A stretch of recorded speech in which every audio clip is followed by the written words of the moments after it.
Au sud de la Belgique, la forêt des Ardennes est la principale route de l'invasion éclair de la Wehrmacht en 1940.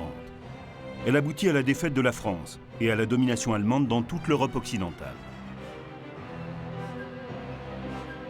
4 ans et demi plus tard, 83 000 soldats américains débarqués en Normandie après avoir libéré la France sont parvenus dans la région des Ardennes. Convaincus que la guerre est pratiquement terminée, les troupes se détendent et se préparent à passer de paisibles fêtes de Noël. Mais le samedi 16 décembre 1944, juste avant l'aube, les GI subissent soudainement un bombardement massif. 2000 canons allemands pulvérisent leur position.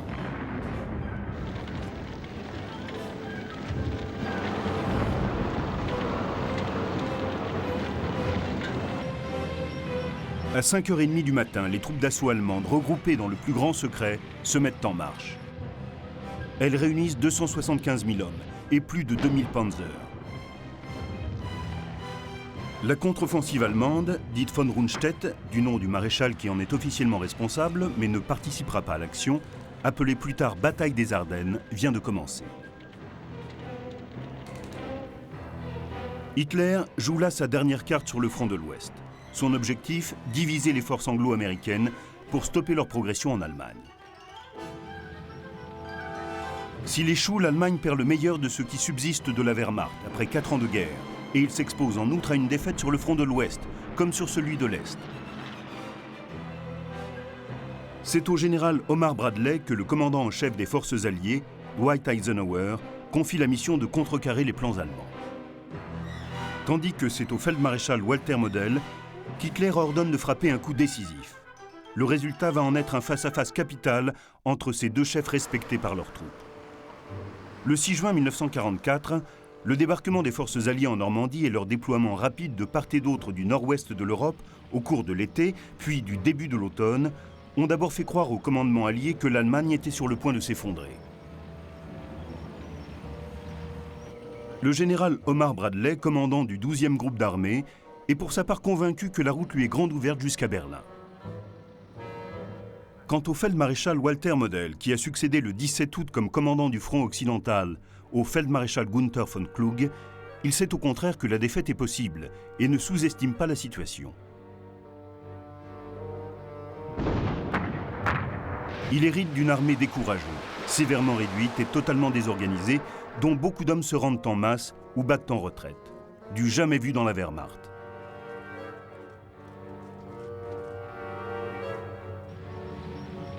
Mais la progression alliée marque le pas.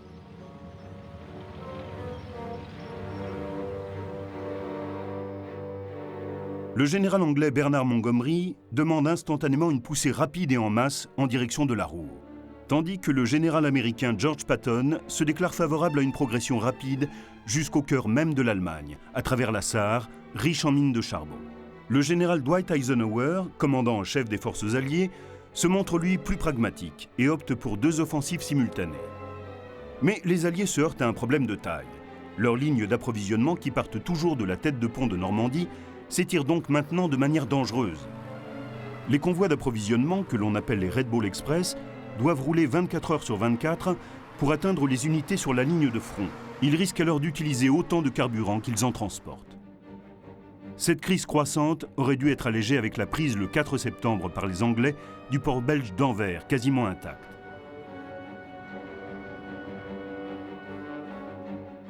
Mais Montgomery n'est pas parvenu à s'emparer de l'estuaire de l'Escaut, par lequel Anvers communique avec la mer. Il décide alors une audacieuse opération aéroportée. Lancée le 17 septembre, cette opération vise à sécuriser les ponts au-dessus des voies navigables clés en Hollande, avant de franchir le Rhin, ultime barrière naturelle de l'Allemagne à l'ouest.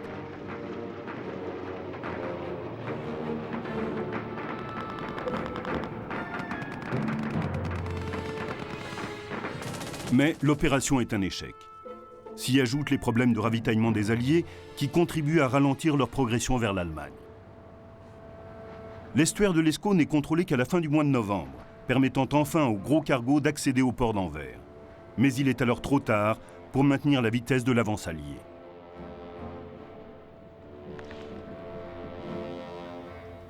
Durant cet automne 1944, tandis que ses hommes se rapprochent peu à peu de la frontière allemande, Bradley vit difficultés et contrariétés. Dans le camp adverse, au début de l'automne, Hitler nomme le feldmaréchal Gerd von Rundstedt commandant en chef du front occidental.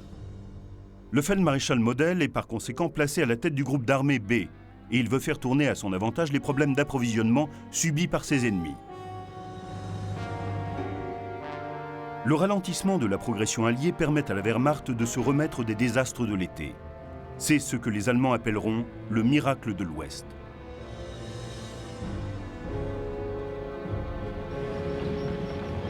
En passant la frontière allemande, les armées alliées se heurtent alors à une résistance de plus en plus farouche, notamment à Aix-la-Chapelle, puis dans la forêt de Hüttgen, où les combats se prolongent durement.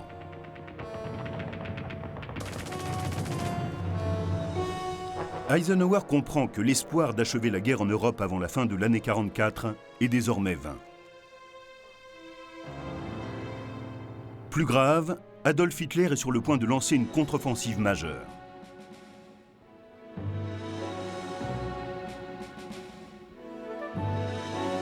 Elle vise à fondre par surprise sur le secteur américain, au cœur de la forêt des Ardennes, où stationne le 12e groupe d'armée US du général Bradley.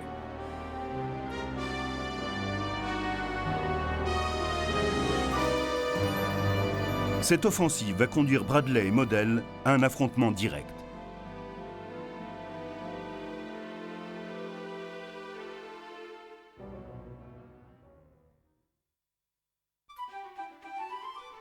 Omar Nelson Bradley, né dans le Missouri en 1893, est le fils d'un instituteur qui meurt alors qu'Omar n'a que 14 ans. Il rejoint l'académie militaire de West Point en 1911 et fait partie de la même promotion qu'Eisenhower. Les deux élèves obtiennent brillamment leur diplôme en 1915. Bradley choisit l'infanterie et durant la Première Guerre mondiale, il commande un bataillon qui n'est pas engagé. En 1920, il retourne à West Point comme professeur de mathématiques.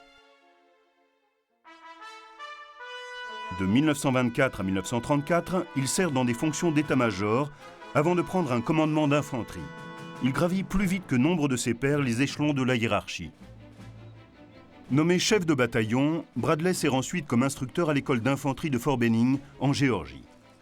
L'un de ses camarades est le lieutenant-colonel George C. Marshall, qui deviendra président des chefs d'état-major des 3 corps d'armée pendant la Seconde Guerre mondiale et aura une grande influence sur sa carrière. Au début de l'année 1941, Bradley devient commandant de Fort Benning. En décembre 1941, lorsque les États-Unis entrent en guerre après l'attaque japonaise de Pearl Harbor, Bradley, assoiffé d'action, promu général, est nommé à la tête d'une division d'infanterie. L'occasion se présente enfin pour le brigadier général Bradley lorsqu'Eisenhower l'appelle au sein de son état-major pour planifier l'opération Torche, le débarquement allié dans le nord-ouest de l'Afrique, prévu pour novembre 1942. Au cours de la campagne de Tunisie, il est adjoint du 2e corps d'armée US, dont il prend ensuite le commandement. À la fin de la campagne, en mai 1943, il entre triomphalement à Bizerte.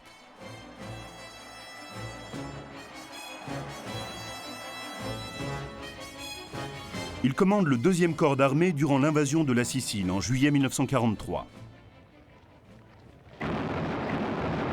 Ses compétences lui valent d'être nommé à la tête de la première armée américaine pour l'opération Overlord, en d'autres termes, le débarquement des forces alliées en Normandie.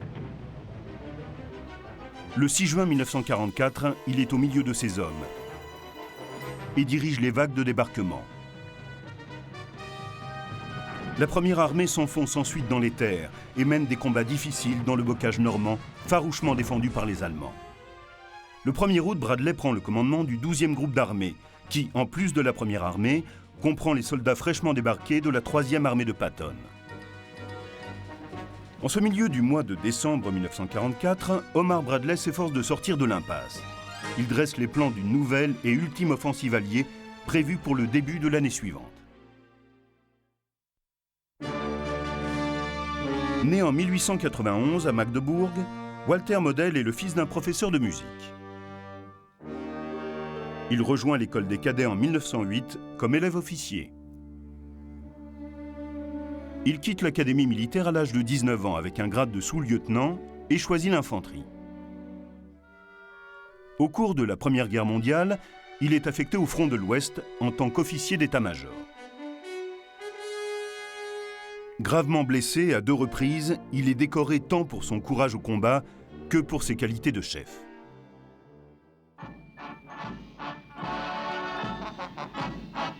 Après la guerre, il reste au sein de la Reichswehr et est nommé lieutenant-colonel en 1932.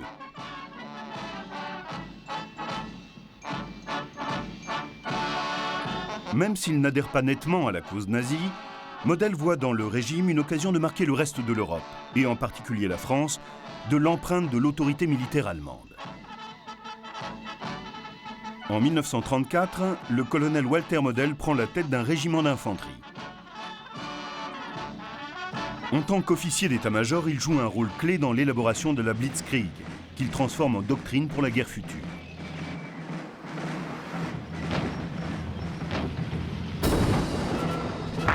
Il devient chef d'état-major du 4e corps d'armée et participe ainsi à la campagne de Pologne en 1939. Il est ensuite nommé chef d'état-major du 16e corps d'armée et prend part à l'assaut sur la France et les Pays-Bas en mai 1940. En 1941, il est lieutenant général et commande une Panzer-Division puis un Panzerkorps durant l'invasion de l'URSS. C'est sur le front de l'Est qu'il acquiert sa réputation d'expert de la défense mobile. Il est alors surnommé le pompier d'Hitler. Model prend la tête de la 9e armée en janvier 1942, alors que les Russes se préparent à lancer une contre-offensive.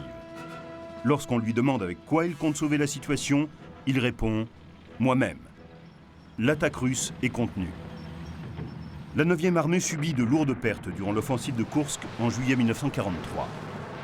Mais les difficultés et les souffrances de l'armée allemande s'aggravant entre l'été 1943 et 1944, Hitler devient de plus en plus dépendant de la loyauté de Model et de son savoir-faire en matière de défense. Les compétences de Model lui valent l'admiration du Führer, qui fait de lui le plus jeune feldmaréchal de l'armée allemande en mars 1944. En août de la même année, face à l'effondrement des défenses allemandes sur le front occidental, Hitler fait une fois de plus appel à Model. Entre septembre et décembre 1944, il rétablit les lignes de défense à l'ouest et se prépare à passer à l'offensive.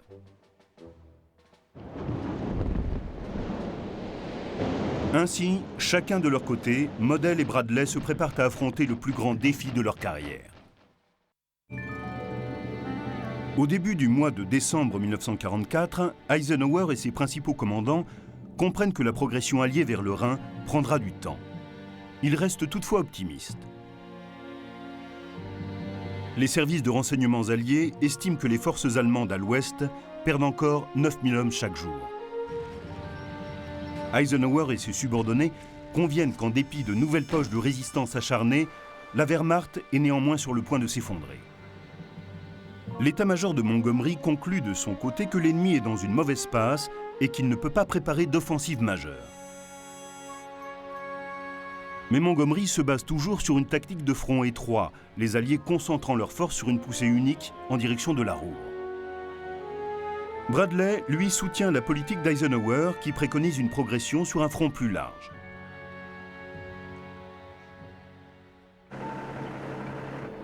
Les Ardennes se retrouvent par conséquent au centre d'un compromis stratégique.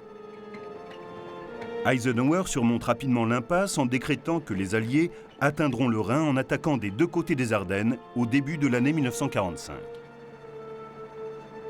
Au début du mois de décembre, la ligne de front alliée s'étire sur plus de 300 km.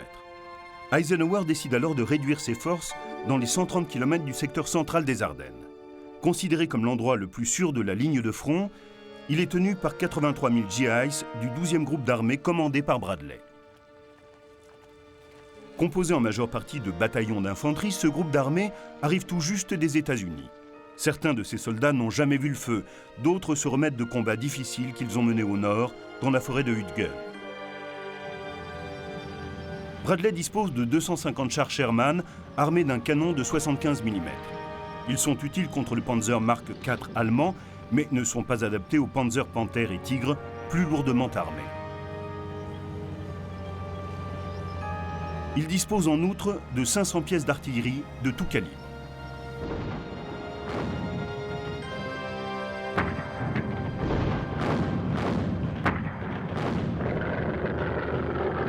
De plus, les Alliés bénéficient d'une totale maîtrise du ciel sur le front de l'Ouest, bien que leurs avions doivent rester au sol en cas de mauvais temps.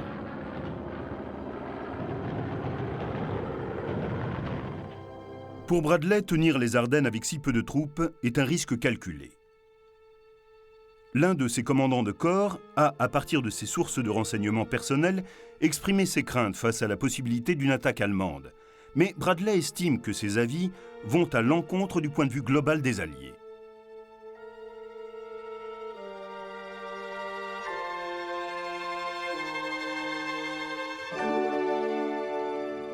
Involontairement, Bradley et ses collègues sont devenus trop dépendants des renseignements obtenus par le système de décodage de la machine allemande, ultra secrète, Enigma.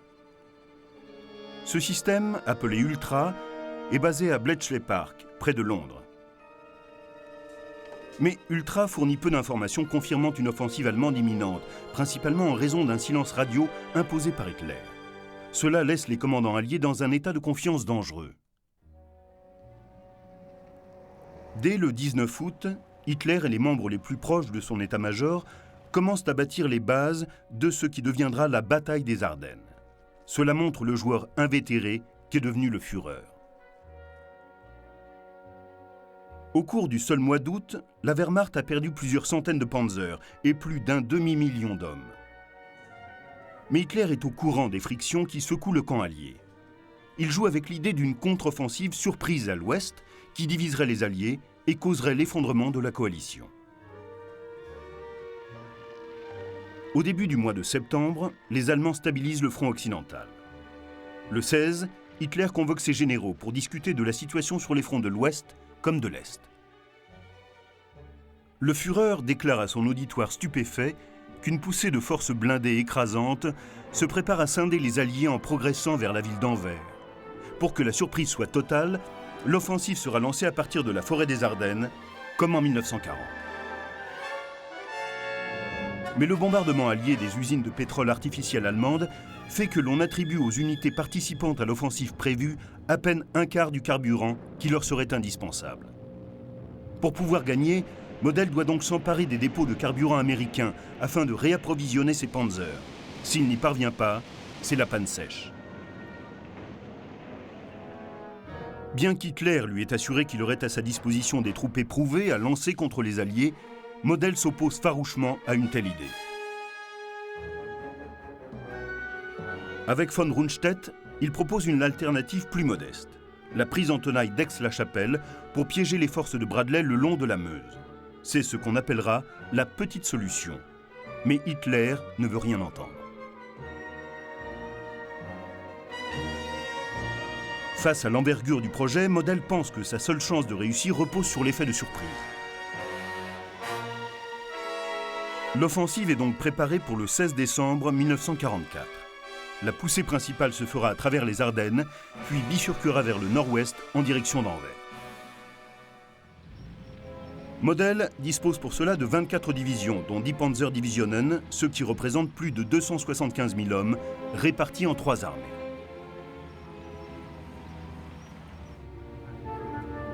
L'Oberstgruppenführer SS Sepp Dietrich et sa 6e Panzerarmee doivent attaquer au nord. Le général Hasso von Monteuffel, qui commande la 5e Panzer au centre, doit s'emparer de la ville de Saint-Vith, traverser l'Our et venir renforcer les troupes de Dietrich. La 7e armée du général Erich Brandenberger doit protéger le flanc gauche de von Monteuffel pendant sa progression. Les forces allemandes comprennent en tout 2600 blindés, dont le redoutable Mark VI Tigre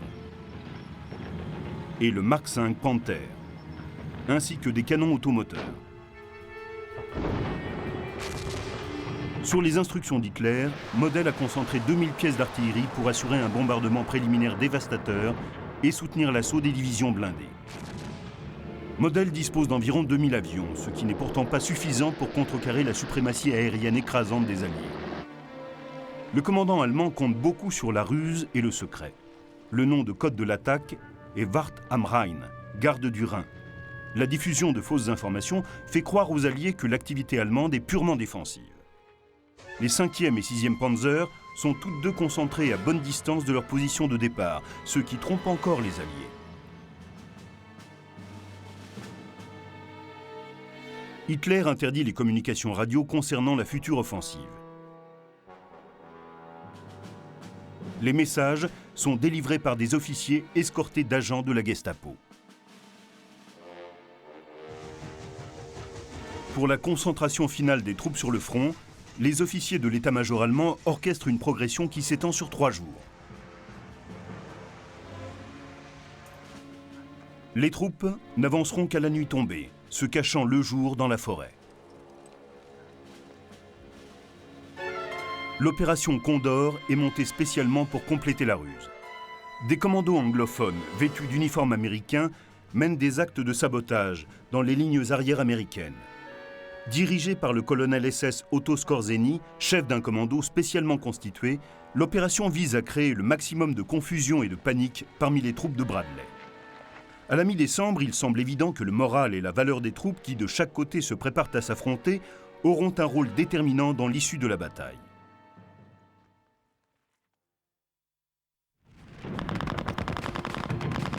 Depuis le jour J, les Alliés ont mené une campagne violente et difficile jusqu'aux frontières de l'Allemagne. Au début du mois de décembre 1944, les troupes de Bradley postées dans le secteur des Ardennes sentent que la guerre se joue loin d'eux. Composée en majorité soit de bleus, soit de vétérans des récents combats, l'armée de Bradley est souvent appelée la nurserie et la maison de retraite de l'armée américaine.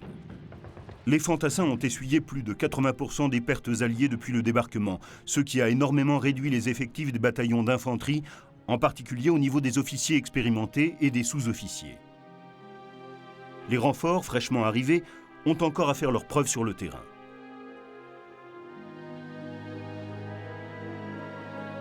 Malgré cela, le moral reste bon au sein des troupes alliées. À la mi-décembre 1944, les hommes de Bradley se détendent à l'approche de fêtes de Noël qu'ils prévoient relativement paisibles.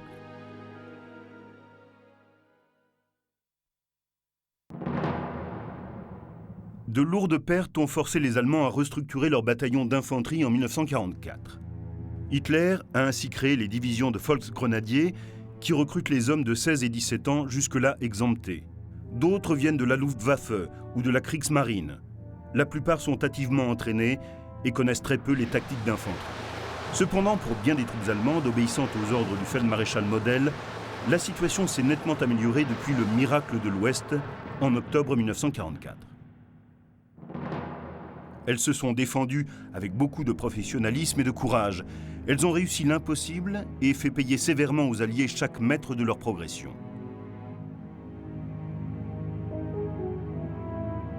Maintenant qu'ils sont enfin sur le point de passer à l'attaque, le moral des Allemands est au plus haut. Pour garantir au mieux la victoire, Hitler et Model ont fait appel à certaines unités d'élite, en particulier aux divisions de la Waffen-SS, réputées pour leur solidité et leur valeur militaire, largement affirmées depuis le début de la guerre. Ces dernières ont déjà démontré leur qualité militaire, même si leur dureté au feu et des excès leur ont forgé une terrible réputation.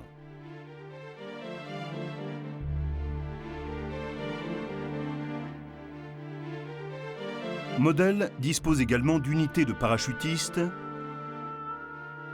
et des fameuses Panzer-Divisions de la 5e armée du général von Manteuffel, qui montrent toujours une grande assurance, en particulier depuis qu'elles savent que leurs chars Panthère et Tigre sont supérieurs aux Sherman américains.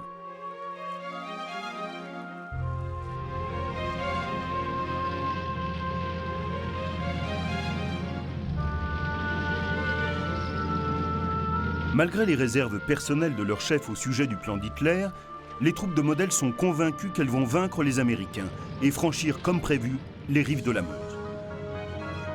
Au soir du 15 décembre 1944, les forces allemandes se mettent en marche vers leur position d'attaque. Sur le front des Ardennes, les GIs de Bradley ne sont pas conscients de la menace qui plane sur eux.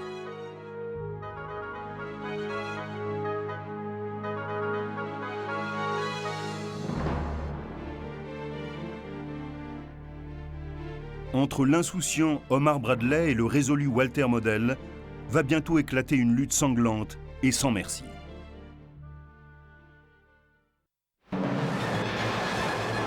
Peu avant l'aube du samedi 16 décembre 1944, les troupes américaines qui font face aux Ardennes sont écrasées par un bombardement massif.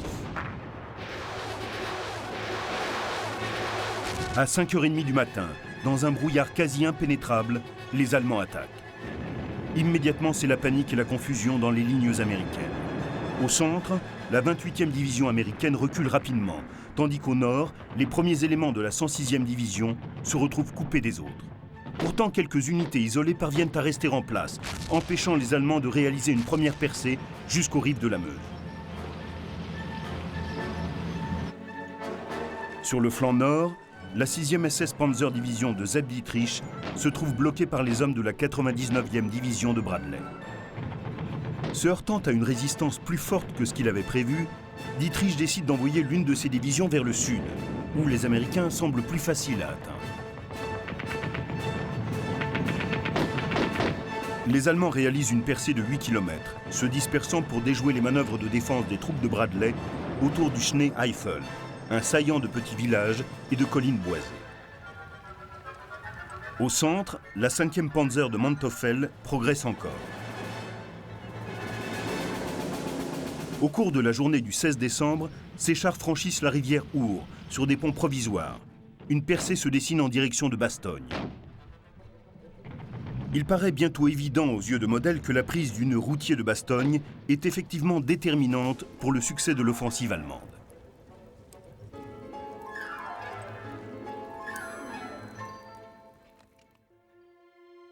À son quartier général, à 50 km de l'action, Bradley n'a pas su évaluer l'amplitude de l'offensive de Model. Il pense au départ qu'il s'agit d'une simple attaque, menée par quelques têtes brûlées. Mais les troupes américaines qui luttent maintenant désespérément pour contenir l'assaut en force allemand sont prêtes à lui donner une toute autre version.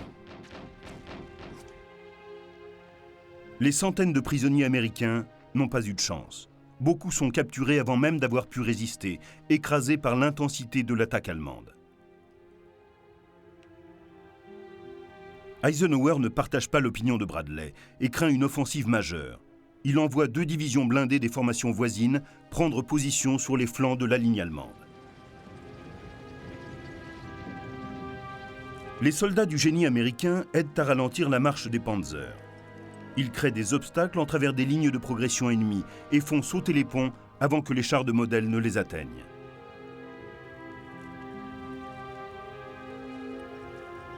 Cela permet aux troupes de Bradley de gagner un temps précieux. Elles se réorganisent et font venir des renforts, tandis qu'en tête de l'offensive, les panzers de la 5e armée de Manteuffel progressent toujours vers Bastogne. Pendant ce temps-là, les commandos SS d'Otto Skorzeny sèment la panique. Utilisant des camions et des jeeps américains, ils détruisent tout sur leur passage. Les Américains trouvent une solution brutale, mais simple. En application des lois de la guerre, tout Allemand capturé portant un uniforme américain sera exécuté comme espion, sans aucune exception. Au bout de 48 heures de combat, les troupes de Model qui ont échoué au nord et au sud se canalisent à l'ouest vers le saillant, ce qui les prive du chemin le plus court pour atteindre la Meuse.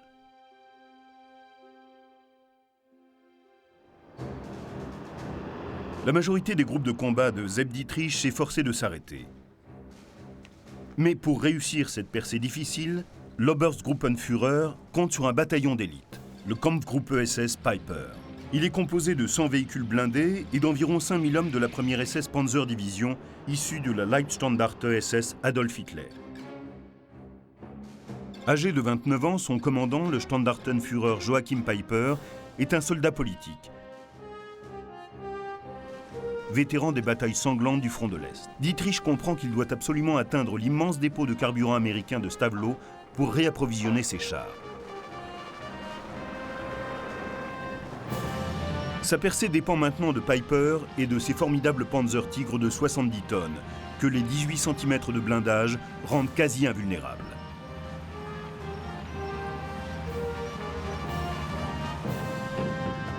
Tard, le 16 décembre, Piper se met en marche. Lancé en direction de la Meuse, son groupe de combat progresse à grande vitesse.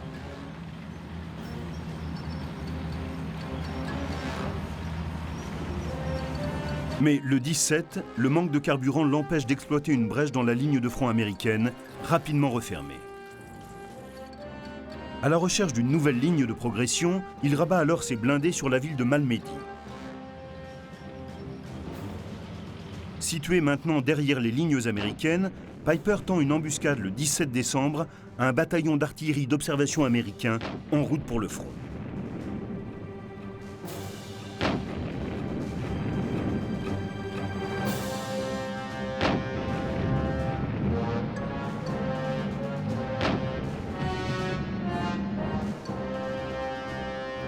Les soldats qui survivent à l'attaque et se rendent sont froidement abattus.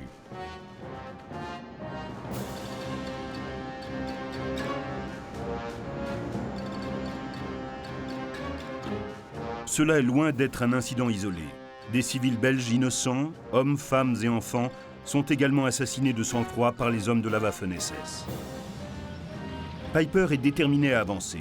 Au cours des 2 jours suivants, il tente de forcer le passage pour atteindre la Meuse. Mais toutes ces tentatives sont déjouées par les sapeurs américains. À mesure que Piper avance, ils font sauter des ponts et mettent en place des barrages routiers. Les ponts étant démolis les uns après les autres, l'officier allemand est forcé d'engager ses forces sur des routes secondaires et des sentiers, cherchant désespérément un moyen de traverser.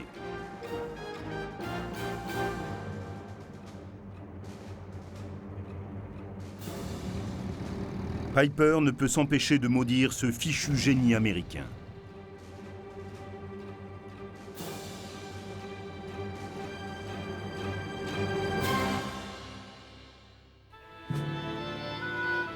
Le 20 décembre, les jours du Kampfgruppe Piper sont comptés. Avant le soir du Nouvel An, il aura cessé d'exister. Model comprend qu'il s'agissait du dernier sursaut de la 6e Panzer de Dietrich dans le nord des Ardennes. Mais dans le sud, les hommes de Bradley mènent une autre bataille décisive autour de Saint-Vith.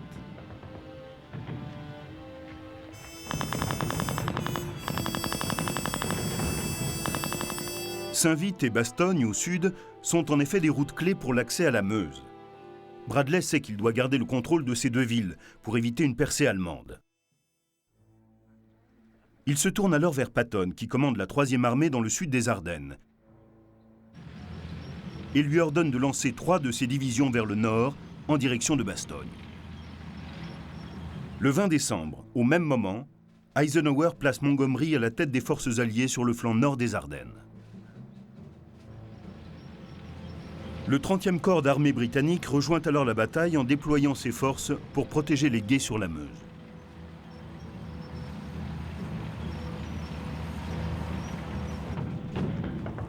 Les hommes de Bradley défendent Saint-Vith. Bien que la ville tombe aux mains des Allemands le 23 décembre, sa garnison a permis aux Alliés de gagner un temps précieux pour renforcer le flanc nord du saillant.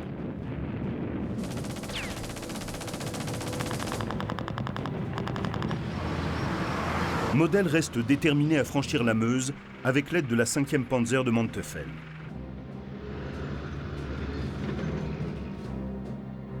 Le feldmaréchal sait que pour venir à bout des défenses de Bradley et arriver à ses fins, il doit absolument s'emparer de Bastogne.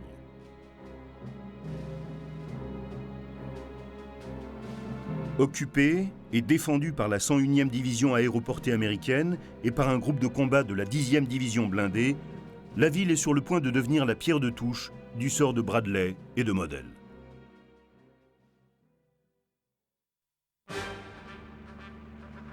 Dans la région des Ardennes, Bastogne est un centre de communication clé. Bradley sait qu'en gardant le contrôle de cette ville, qui inclut le plus grand nœud routier et ferroviaire de la région, il peut empêcher la progression de Model vers la Meuse, donc déjouer la totalité de l'offensive allemande. Mais Model a d'autres plans, et il presse la 5e Panzer de Manteuffel de s'emparer le plus vite possible de la ville.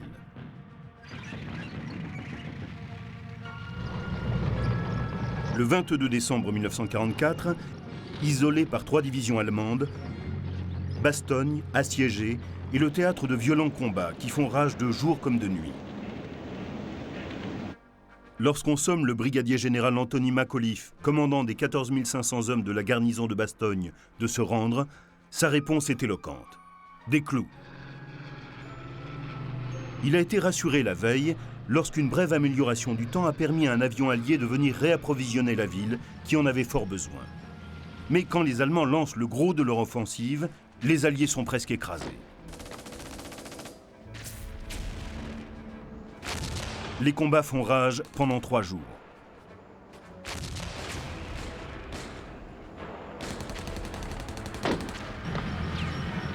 Les troupes de Model sont sur le point de l'emporter et de s'emparer de Bastogne.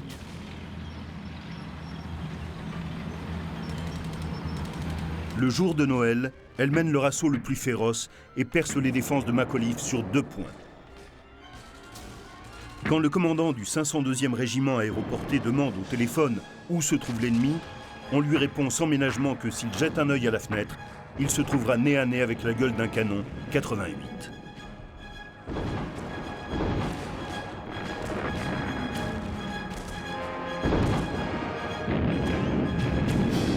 Mais les défenseurs tiennent bon. Et l'assaut allemand est stoppé.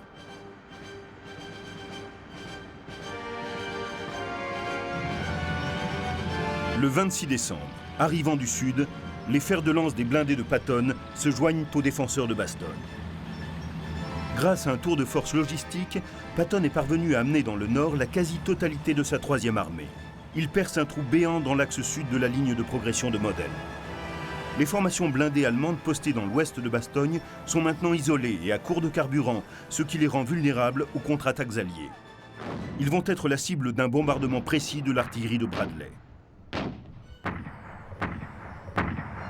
Pire, le ciel couvert et le brouillard qui avaient jusque-là protégé les attaquants des représailles aériennes s'éclaircissent. Les blindés de Model deviennent soudain une cible facile pour les chasseurs et les bombardiers américains.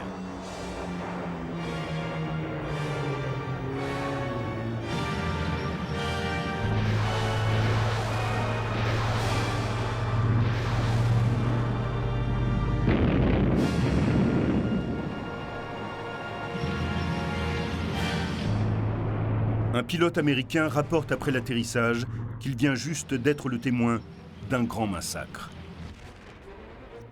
Les combats violents se poursuivent, toujours en avant, mais les Alliés en ont repris l'initiative.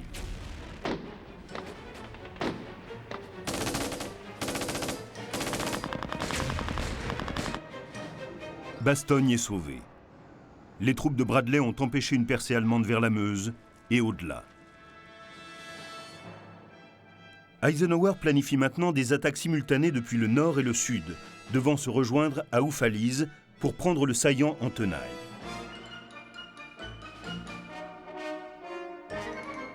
Pressentant un désastre imminent, Model presse Hitler de l'autoriser à se replier. Mais le Führer refuse. Bien plus, le 1er janvier 1945, il ordonne une nouvelle offensive dans le sud de l'Alsace. C'est l'opération Nordwind.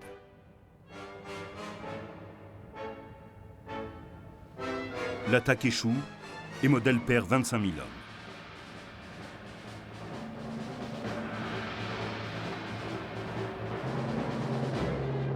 Le même jour, la Luftwaffe lance une attaque massive sur les bases aériennes alliées en Belgique et dans le sud de la Hollande. La Luftwaffe parvient à détruire 150 avions alliés au sol, mais elle perd 300 de ses appareils et 250 de ses pilotes. Hitler vient de signer l'arrêt de mort de sa flotte aérienne. La contre-offensive d'Eisenhower commence le 3 janvier 1945 par des attaques simultanées conduites en direction de Oufalise. Le 8 janvier, les tenailles alliées venant du nord et du sud se referment sur la ville.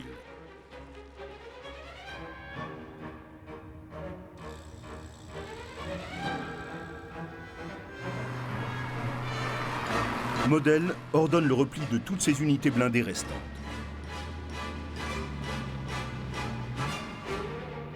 Le 15, les deux armées se rencontrent à Oufalise.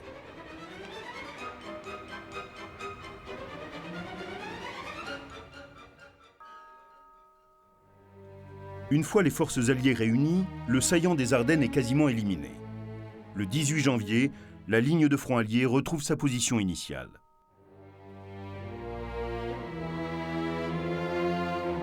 Durant le mois que dure l'offensive des Ardennes, le 12e groupe d'armée de Bradley perd 60 000 hommes, dont 9 000 sont tués.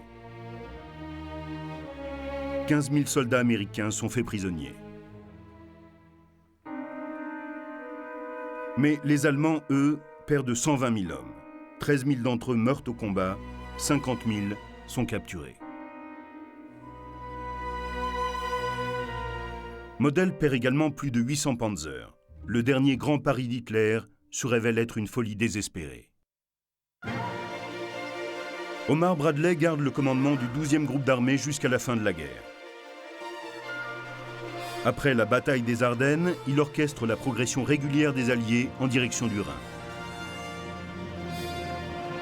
Ses troupes franchissent ce dernier obstacle majeur de l'Allemagne à l'ouest en mars 1945.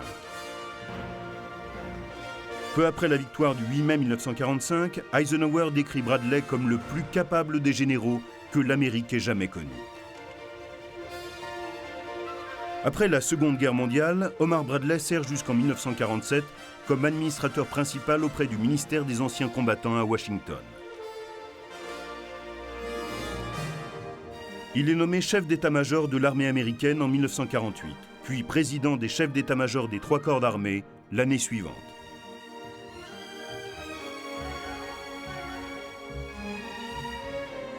Il participe alors activement à la formation de l'OTAN et au conflit en Corée.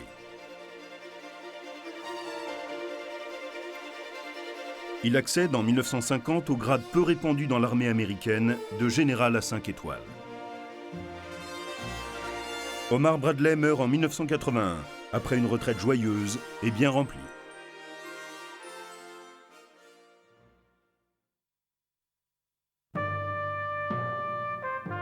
Model continue à commander le groupe d'armée B après l'offensive des Ardennes, et il organise un repli adroit, cette fois, de l'autre côté du Rhin. Mais en avril 1945, ce qui reste de son armée est pris au piège dans la poche de la Ruhr. Alors que ses troupes sont encerclées, le général américain Matthew Ridgway lui propose la reddition. Mais Model choisit le suicide. Il se tue le 21 avril dans un bois aux abords de Duisbourg. La contre-offensive des Ardennes, ou la bataille des Ardennes, fut le dernier grand pari du Troisième Reich d'Adolf Hitler. Au départ, l'attaque allemande fit penser aux victoires stupéfiantes de la Blitzkrieg en 1939 et 1940. Mais Hitler ne parvint pas à comprendre que les Ardennes, en cet hiver 1944, étaient très différentes de ce qu'elles étaient au début de l'été 1940. Une fois les Alliés remis de ce chaos initial, leur écrasante supériorité en hommes et en matériel voua l'offensive allemande à l'échec. Pour Omar Bradley, la bataille fut un succès, mais aussi un amendement et une expérience difficile. Pour Walter Model, elle se révéla être un face-à-face désespéré et finalement désastreux.